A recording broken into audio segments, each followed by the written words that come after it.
Michigan Out of Doors Online is brought to you in part by Big bucks are not hard to come by. Ask these hunters who have one thing in common. No, we're not talking about big smiles on their faces. All these hunters learn the secret of how to grow big antlers. A product that requires no planning. A product that's easy to use and is guaranteed to grow buck's antlers to their full potential. It all starts here with the brand Lucky Buck. Guaranteed to grow bigger bone or your money back.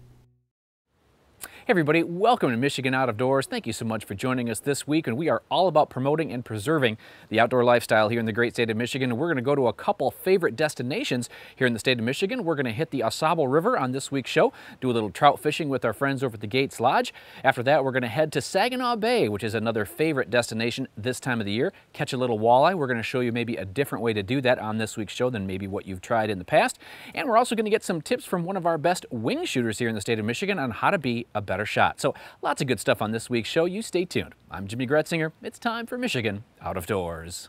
From the first spring rains to the soft summer breeze, dancing on the pine forest floor, the autumn colors catch your eyes. Here come the crystal winter skies. It's Michigan, Michigan Out of Doors. Someday our children all will see this is their finest legacy, the wonder and the love of Michigan. As the wind comes whispering through the trees, the sweet smell of nature's in the air.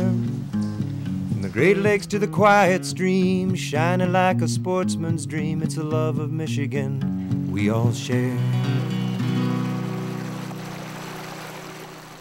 Michigan Out of Doors is presented by Greenstone Farm Credit Services, making recreational land ownership possible across Michigan and northeast Wisconsin. Begin your land financing journey at one of Greenstone's 37 locations or visit greenstonefcs.com. By Meyer, a destination for hunting, fishing, and camping. From bug spray and tents to GPS and gas, Meyer has nearly everything you need to take on nature and get you there. Meyer. By Pictured Rocks Boat Cruises of Munising, exploring Lake Superior's Pictured Rocks National Lakeshore with its sandstone cliffs, caves, waterfalls, and lighthouses. Pictured Rocks Boat Cruises on the web at picturedrocks.com. By Country Smokehouse, offering a variety of meat products. Country Smokehouse is located 3 miles south of I-69 on M53 just south of Imlay City. Country Smokehouse is a meat processor, a butcher, and a destination for sportsmen.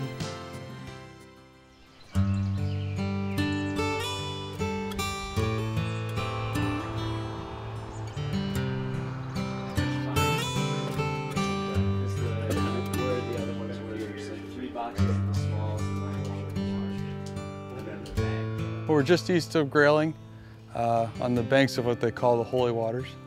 This used to be called the Canoe Inn, and it was a restaurant and a motel.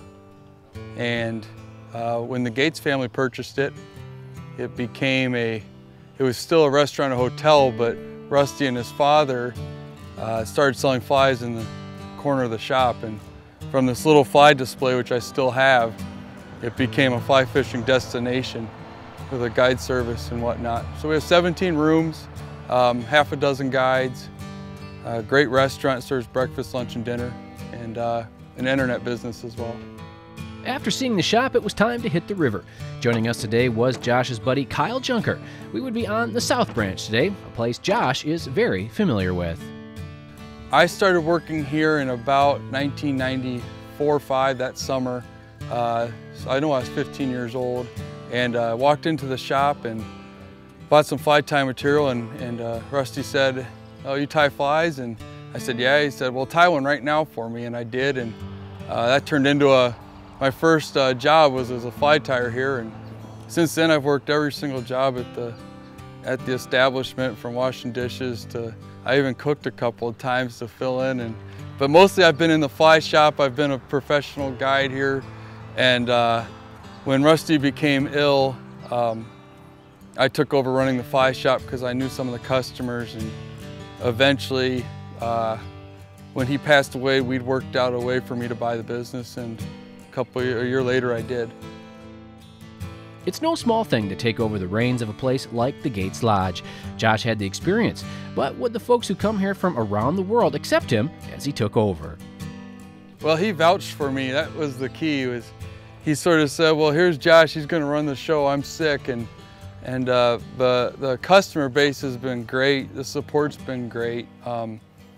No one expected me to be Rusty or to be a conservation leader right away. They just wanted to see the place itself succeed. And so that's really what I focused on, is trying to make Gates Lodge as good as it was, as good as it can be. And the same people just keep coming back, and we've developed a new relationship with them, and got new people every year. Getting new folks into the outdoor sports is, of course, a big deal.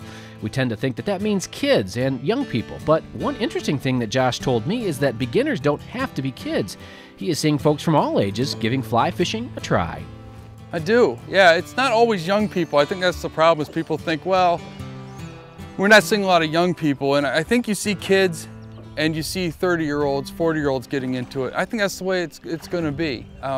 It's something that you come to. There's your teenage years for a lot of people. Fly fishing's something that you used to do. You'll probably do again once your hormones fade away. But there are new people all the time. We do free fly fishing classes, and they're always full with people that just want to try it. And so, the sport's healthy. I don't know if it's growing, but it's healthy. It's very healthy. Trout fishing being healthy is good for our state, and we have some of the best fly fishing close to where folks live in the country. Josh has folks from all over coming to Grayling looking for rising trout. Still, most of them are from Michigan. We've had folks just this week from France, from Japan staying here. Lady from Idaho was here, so you get quite a mix. And if you look around, but we're still 85% Michigan. This is kind of Grayling itself, and Gates Lodge is a very convenient destination for folks in Grand Rapids, Detroit, and even Mount Pleasant area.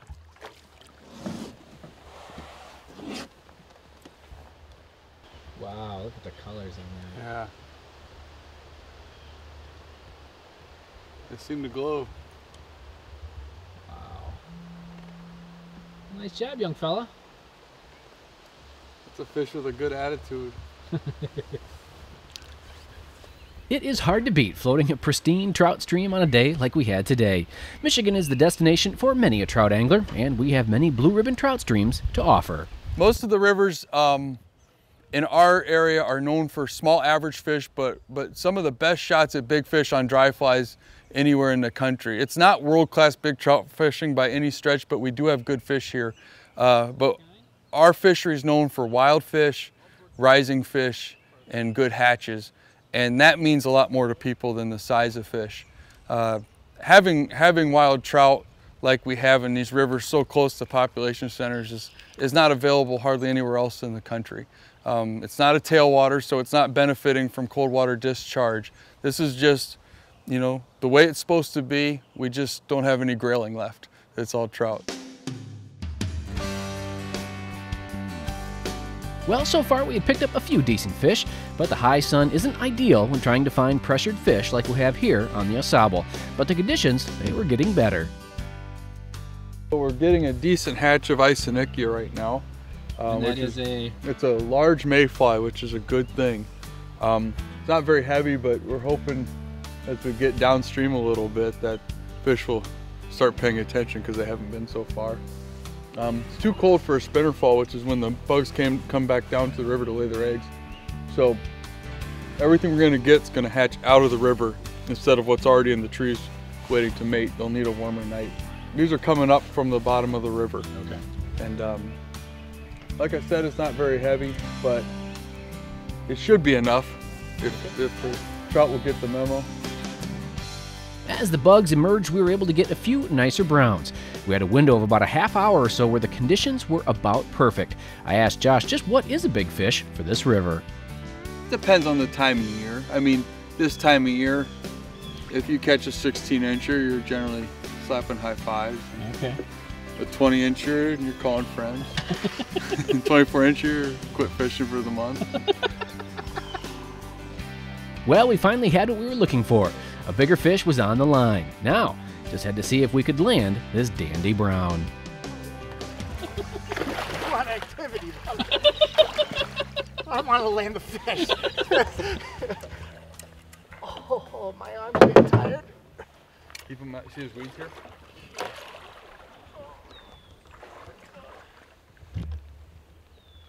Oh, he's fat and full and... Oh, you're the man, brother. Nice fish. All right, nice. Okay, now we're going the right direction. Let's see this bad boy here. Can you bring him over here? How big of a fish is that there? That's what we call a teenager. Yeah, yeah. Oh, Let's say 17. Fish. Let me get a Yeah. in here. Oh, man, he fought like a son of a gun. I might have to go in the back. My arm's tired.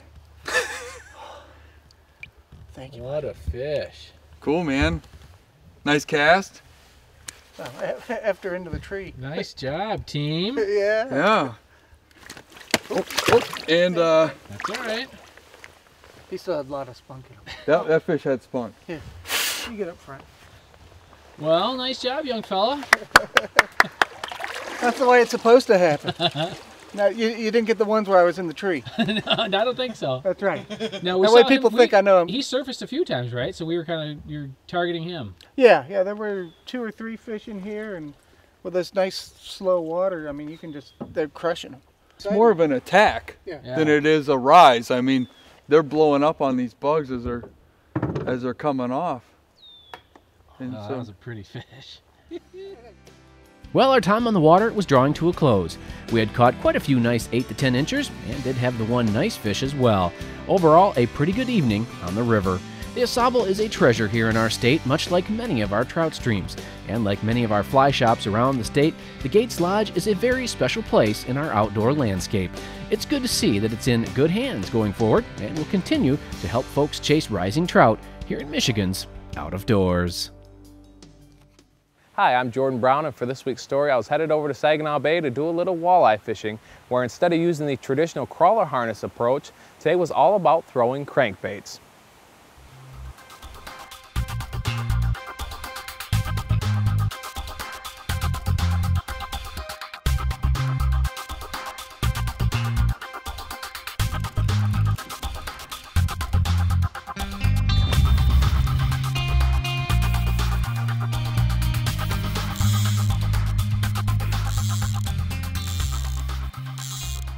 My name's Dan Hosfort. We're out here on Saginaw Bay, trolling for walleyes with crankbaits. On a body of water that's pretty much dominated by crawler harnesses, we're coming out here with the planer boards, the same system, except they're substituting crankbaits.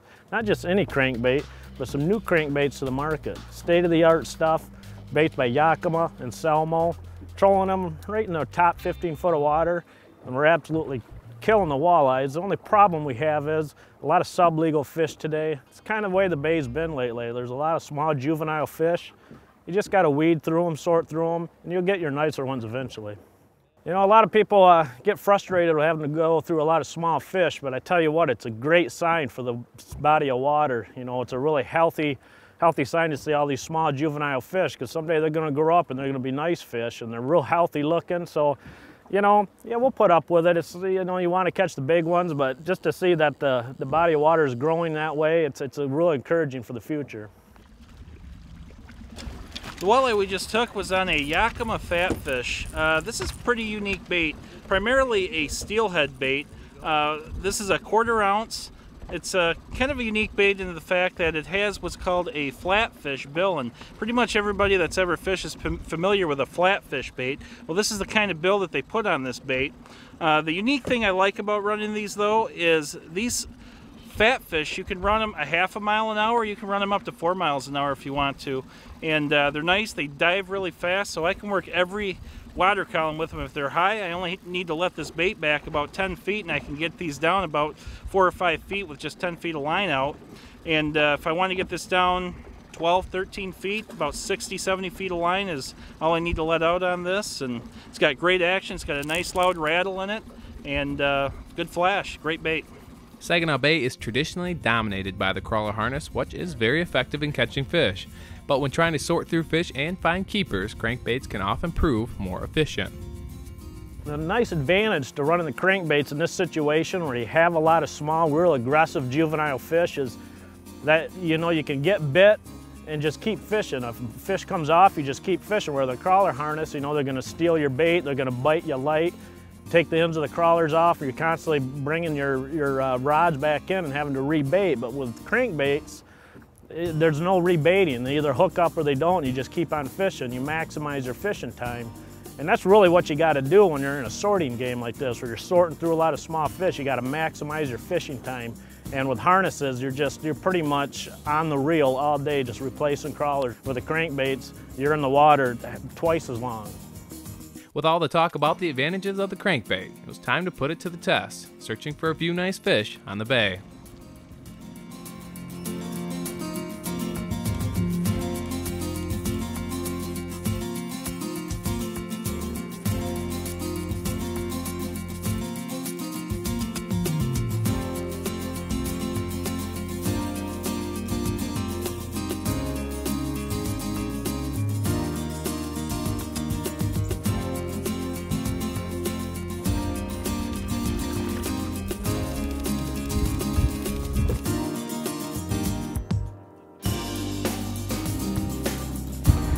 Nice walleye.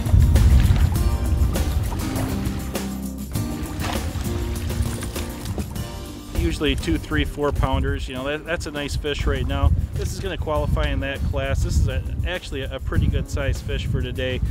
When you're catching a lot of 12, 13, 14 inch fish and you pop a fish like this is a really, really nice treat. So again, using crankbaits, this one came on a Yakima fat fish. 1/4 ounce bait, running it back about 30 feet, which means this bait's getting down probably right around 10 feet. So we're just looking at the graph, we're seeing a lot of fish starting to come up off the bottom, and this one came on the outside board, hit her nice and hard, took her right back, and there was no doubt this was going to be a nice fish. Now right now there's so many sublegal walleyes out here that I almost feel sorry for the night crawler fishermen, because of the fact that you can go through easy 10-20 dozen night crawlers in a day out here, because these fish are just constantly short hitting your night crawlers, and you spend more time changing out night crawlers. And these crankbaits, you know your bait's always running. You pull them in, you take the fish off, you put them right back out. No need to put another night crawler on there. Tournament fishing for walleye is a very popular sport among fishermen in our state, and Dan is no exception. You'll find very few anglers more passionate about tournament fishing for walleye. I've been fishing since as long as I can really remember. I started tournament fishing as young as 16. I didn't start fishing pro events till I was probably in my early 20s, and I never really looked back since. I've fished in the FLW, I fished in the Masters, lots and lots of like the MWT and smaller events. And you know, I'm addicted to the competition of the sport. I love it. You know, it definitely pushes me to be a better angler. It's a true passion of mine. Not just fishing in general, but tournament fishing. Nothing makes me more excited. I can't explain the feeling you get when you do very well in a tournament. And it's a high that nothing else on the earth can replace, is the high you get from being successful in a tournament. And I encourage a lot of the young people out there today to take a look at maybe getting involved in something like that, and you know, just plug into some local clubs and communities, and that's one of the best places to learn about fishing. And that's kind of where I got started, in an organization called the West Michigan Walleye Club, and just kind of grew from there. And you know, just surround yourself with good people and good fishermen, and spend a lot of time on the water. And I tell you, it's a great place to be. It's always great to spend a day on the water, and when the fishing's good, that's just a bonus. It's nice to see the future of Saginaw Bay is looking very bright, with lots of undersized fish that have only one direction to grow. Special thanks to Dan and Matt for letting me tag along. Well, whether you are a goose hunter, a grouse hunter, or you just love to shoot, trap, and skeet, in this next segment we're going to get some tips on how to be a better wing shooter. When it comes to shooting ranges here in our state, we are lucky to have several good ones. One of the best is done in conjunction with the DNR, the Island Lake Range. This place has it all. Top-of-the-line equipment, open to the public, special events, and world-class instruction. Pat Liskey is the guy here who runs this place and also is on the U.S. Sporting Clays team representing our country later this year in England. When you get around shooters like this, you want to pick their brain, and that's what today was all about. I asked Pat what is one common mistake he sees hunters and shooters make. Yeah, you know, I think one of the biggest things is when you're out shooting and you're out in the hunting field hunting, you're going to start with your gun dismounted because you don't know when the bird's going to come. And most shooters are not very good at mounting the gun properly. And there's actually a little bit of geometry to gun fit and to mounting your gun properly. If you mismount the gun by a 1/16 of an inch, it's going to move the pattern by an inch at 16 yards. And most of the times I see someone mismount the gun, it's by 1/2 inch or more. So when you project that out at distance, you're not going to hit the target. You know, I think especially for when you're out in the field, let's go ahead and close. We have a safe gun. We're going to close it and just kind of go through some of the steps here. But if we've got a bird that we're going to shoot out at a distance, we always want to have the gun, especially for a hunter, up above and clear of where the dogs might be. And when the bird flushes, if you're a right-handed shooter, you're going to always start the gun mount with your left hand, which means as the bird flushes, your left hand will begin to point towards the target as your right hand lifts the gun to your cheek. What I see happen the most is that when the bird flushes, someone will immediately mount the gun and then try and swing after the bird with the mounted gun, which is much more difficult than just pointing the gun while you're mounting to the moving target. Okay. Just tell me how he's doing there. Yeah, pretty good. He's still leading a little bit with the backhand. It's almost like you're feeling both hands working together. As you lift the gun towards your cheek, it'll come to your shoulder about the same time as it hits your cheek. So we're not really trying to get it necessarily to your shoulder. We're trying to get it to come right under your cheekbone so that your eye is properly aligned. And then when that's all finished, it doesn't fit back here, that's where the gun fitting comes into play. But we want the gun to come up under your cheek and so that your eye is on top of the gun barrel, so the gun shoots where you think it is, most important thing. And then if that's not right back here, we fix it back here with gun fit. Okay. So let's assume we now have our gun mounted properly. Now some say don't look at the bead on the end of your barrel, but what does a world-class shooter say about looking at your barrel? What you're going to do is you're going to focus on the target you're trying to hit as hard as you can. And I think that most people are going to sense or perceive or feel where the gun's at in their peripheral vision, but you're not going to look for it. If our eyes have a really unique ability to look at a distant object and sense where something close is, but we don't have the same ability to look at something close and see that distant object. So once you take your eyes off of the bird, as it may be, and look at the end of the gun to see where the bead's at, you're going to immediately stop because your brain's not getting the stimulation of seeing a moving object anymore. It's looking at that static gun. Focusing on that target is key, but just where should that focus be? How do we judge just how much lead we need to give a clay target, or more importantly, a crossing grouse?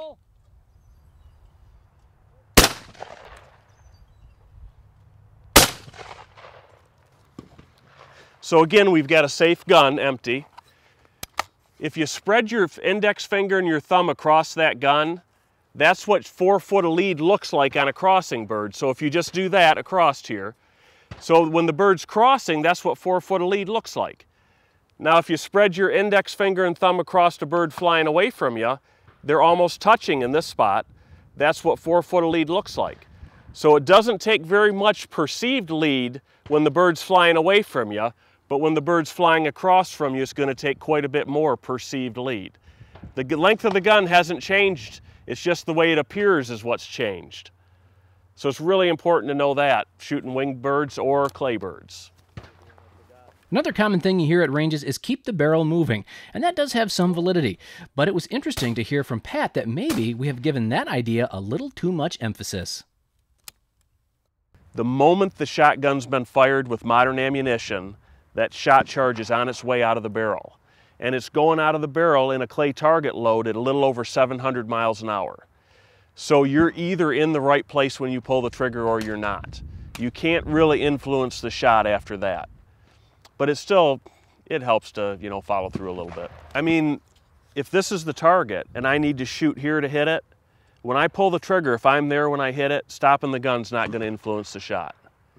If I pull the trigger here, I'm going to miss. Even if I'm following through, if it has to be this far in front of it to hit it. Because the shot's going out of the barrel it's such a rapid speed that once the trigger's been pulled, you're really not going to be able to influence it all. So there you have it, some good tips from a world-class wing shooter. The Island Lake Range is a cool concept. The DNR owns the ground and the buildings, but Pat and his team do everything else, and it's working well.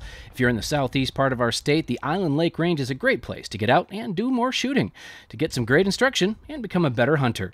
So whether you're an up-and-coming skeet shooter or someone who just would like to hit more birds this fall, this might be the place for you.